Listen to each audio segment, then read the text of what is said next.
La rentrée scolaire est prévue ce lundi 2 septembre 2024 sur toute l'étendue de la République démocratique du Congo. La ministre de l'Éducation nationale de la RDC, son Excellence Raissa Malou, quant à elle, appelle les parents à envoyer leurs enfants à l'école à partir de ce lundi 2 septembre 2024. Le lundi 2 septembre est le jour officiel de la rentrée scolaire 2024-2025. Je me réjouis, ainsi que l'ensemble de mon administration, autant au niveau national, provincial que local, de commencer cette nouvelle année scolaire qui va être marquée par évidemment la consolidation de la gratuité de l'enseignement primaire qui reste valable. Et également, nous allons mettre en place un ensemble d'actions et de mesures pour agir sur la qualité de notre système éducatif. Ici, mesdames et messieurs, à cette veille de la rentrée, j'aimerais évidemment aborder la question de l'épidémie de Mpox. Je voudrais vous rassurer qu'il y a une étroite collaboration entre le ministère de l'Éducation nationale et Nouvelle Citoyenneté avec le ministère de la Santé pour s'assurer que nos écoles restent sûres, que les conditions soient assurées pour nos élèves. L'intersyndicale des enseignants au niveau national accepte la rentrée scolaire ce lundi 2 septembre en attendant que le gouvernement concrétise sa promesse vis-à-vis de ses professionnels de la communication de l'intersyndicale des syndicats des enseignants du ministère de l'Éducation nationale et Nouvelle Citoyenneté après la clôture de la commission paritaire de Bibois août 2024. Chers camarades enseignants, après avoir été en commission paritaire avec le gouvernement de la République, dont la clôture des travaux a eu lieu le samedi 24 août 2024 au Vénice village de Bibois à Kinshasa-Ntsele, l'intersyndicale des syndicats des enseignants du ministère de l'Éducation nationale et Nouvelle Citoyenneté tient à faire la restitution à tous les enseignants en apportant les précisions suivantes. 1. De la constitution des sous-commissions, les participants aux travaux de la commission paritaire étaient répartis en 4 sous-commissions de travail, à savoir A. La sous-commission carrière, B. La sous-commission statut particulier des enseignants, C. La sous-commission santé et cantine scolaire, D. La sous-commission rémunération, D. De l'essentiel à retenir de ces 4 sous-commissions de travail. Les différentes sous-commissions ont travaillé en équipe et chacune a produit un rapport de travail qu'elle a présenté à la plénière pour débat et adoption.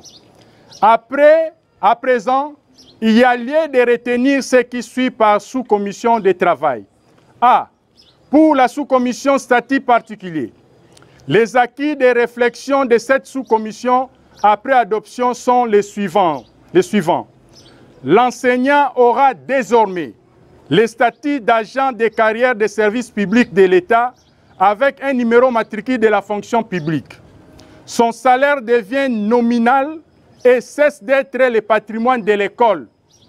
Son recrutement et révocation ne se feront plus en ballotage par les gestionnaires. B. La sous-commission carrière. Dans cette sous-commission, les acquis de l'enseignant sont les suivants. L'enseignant cesse d'être vacataire. Il peut, comme tout autre fonctionnaire de l'État, accéder au grade de commandement tout en étant enseignant à l'école. Sa carrière est sécurisée comme celle des fonctionnaires de l'État, avec les avantages légaux après la mort ou la mise en retraite. C. La sous-commission santé et cantine scolaire.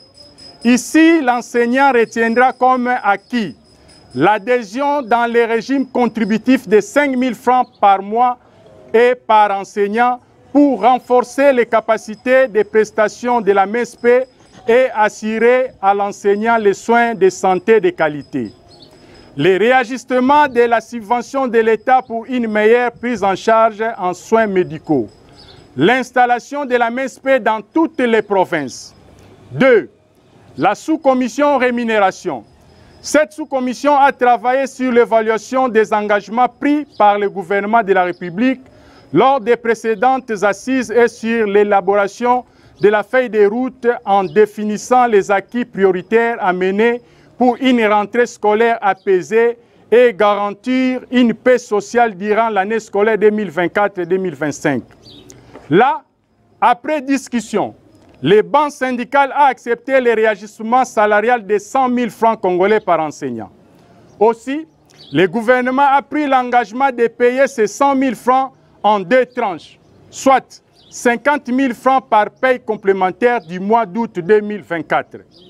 Au vu de ce qui précède et considérant les acquis obtenus lors de cette commission paritaire, l'intersyndicale des syndicats des enseignants de l'éducation nationale et nouvelle citoyenneté recommande à tous les enseignants de se rendre à l'école. C'est lundi 2 septembre 2024, jour de la rentrée scolaire, pour accueillir les élèves et poursuivre normalement les activités professionnelles inscrites dans les calendriers scolaires 2024 et 2025. Par ailleurs, l'intersyndicale rappelle au gouvernement de la République l'impérieuse nécessité d'effectuer la paye complémentaire dans un bref délai, au risque de pousser les enseignants à travers l'intersyndicale à se prendre en charge par des actions syndicales de grande envergure, allant jusqu'à perturber les activités scolaires dans les jours qui suivent. Fait à Kinshasa le 31 août 2024 pour l'intersyndicale de l'éducation nationale. Godefroid Matondo Nzouzi, président et porte-parole.